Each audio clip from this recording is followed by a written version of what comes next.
गण गणपते नमः। बोले गणेश जी महाराज की जय। आइए आज के वीडियो में हम मार्गशीर्ष माह कृष्ण पक्ष में पड़ने वाली संकटनाशक गणेश चतुर्थी व्रत कथा का श्रवण करेंगे। साथ ही यह भी जानेंगे कि चंद्र दर्शन का शुभ मुहूर्त कब है, कब हम चंद्रमा को अर्घ देके अपने व्रत का पारण कर सकते हैं। सबसे पहले संकटनाशक गणेश चतुर्थी व्रत कथा का श्रवण करते हैं।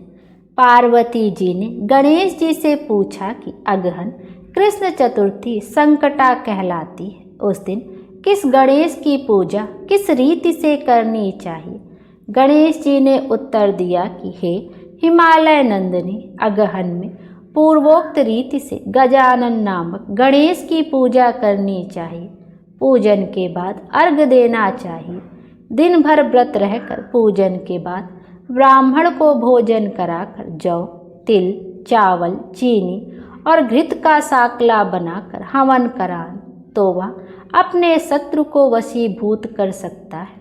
इस संबंध में हम तुम्हें एक प्राचीन इतिहास सुनाते हैं।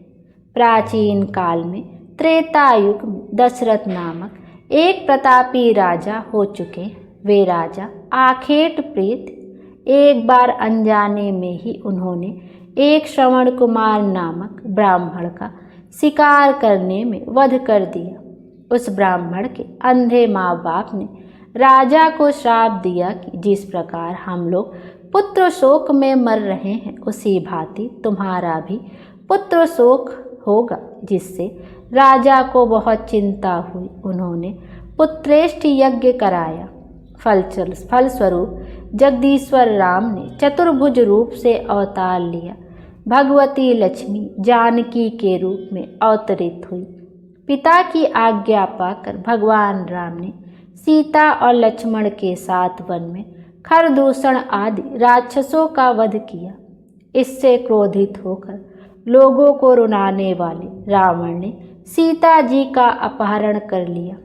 सीता जी के वियोग में भगवान रामचंद्र जी ने पंचवटी का त्याग कर दिया और ऋष्यमुख पर्वत पर पहुंचकर सुग्रीव के साथ मैत्री की। तत्पश्चात सीता जी की खोज में हनुमान आदि वानर तत्पर हुए। ढूंढते ढूंढते वानरों ने गिद्धराज संपाति को देखा। इन वानरों को देखकर संपाति ने पूछा कि तुम लोग कौन हो, इस वन में कैसे आए हो, तुम्हें किसने भेजा है, यहाँ पर तुम्हारा आना किस प्रकार हुआ है। संपाति की बात सुनकर वानरों ने उत्तर दिया कि भगवान विष्णु के अवतार दशरथ नंदन राम जी सीता जी और लक्ष्मण जी के साथ दंडक वन में आए हैं। वहाँ पर उनकी पत्नी सीता जी का अपहरण कर लिया गया है। हे मित्र, इस बात को हम लोग नहीं जानते हैं कि सीता जी कहाँ हैं। उनकी बात सुनकर संपाति ने कहा कि तुम सब रामचंद्र के सेवक होने के नाते हमारे मित्र हो। जानकी जी का जिसने हरण किया है वह जिस स्थान पर वह मुझे मालूम है। सीता जी के लिए मेरा छोटा भाई जटायु अपने प्राण गंवा चुका है।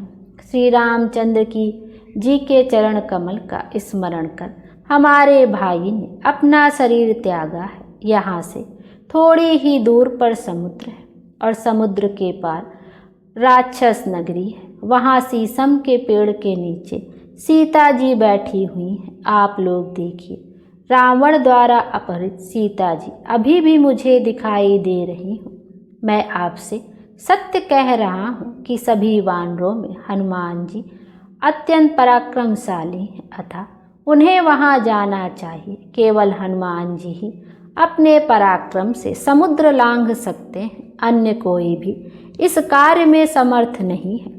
संपाति की बात सुनकर हनुमान जी ने पूछा कि हे संपाति, दुस्तर समुद्र को मैं किस प्रकार पार कर सकता हूँ।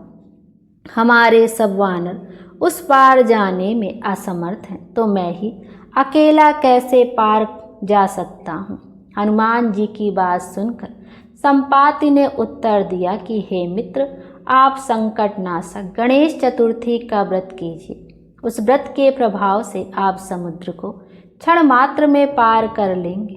संपाति के आदेश से संकट चतुर्थी के उत्तम व्रत को हनुमान जी ने किया। हे देवी, इसके प्रभाव से क्षण भर में समुद्र को लांघ गए। इस लोक में इसके समान सुखदायक दूसरा कोई व्रत नहीं है। श्री कृष्ण जी कहते हैं कि महाराज युधिष्ठिर, आप भी इस व्रत को कीजिए। इस व्रत के प्रभाव से आप क्षण भर में अपने शत्रुओं को जीतकर संपूर्ण राज्य के अधिकारी बनेंगे। भगवान कृष्ण का वचन सुनकर युधिष्ठिर ने गणेश चतुर्थी का व्रत किया। इस व्रत के प्रभाव से वे अपने शत्रुओं को जीतकर राज्य के अधिकारी बन गए। बोलिए गणेश जी महाराज की जय। आइए अब गणाधिप संकष्टी चतुर्थी पर चंद्र दर्शन का शुभ मुहूर्त भी जानते हैं। इस दिन चंद्र दर्शन का शुभ समय है आपका 8:01 पर। आप चंद्रमा का दर्शन करके अपने व्रत का पारण कर सकते हैं। इस बार गणाधिप संकष्टी चतुर्थी पर शिव और सिद्धि योग का संयोग बन रहा। इस योग में भगवान गणेश जी की पूजा करने से साधक की हर मनोकामना पूर्ण होती है, साथ ही सुख और सौभाग्य में वृद्धि होती है। ये गणेश जी महाराज की जय। गणेश जी महाराज हम सब की मनोकामना पूर्ण करें, हमारे जीवन को खुशियों से भर दें। Thank you.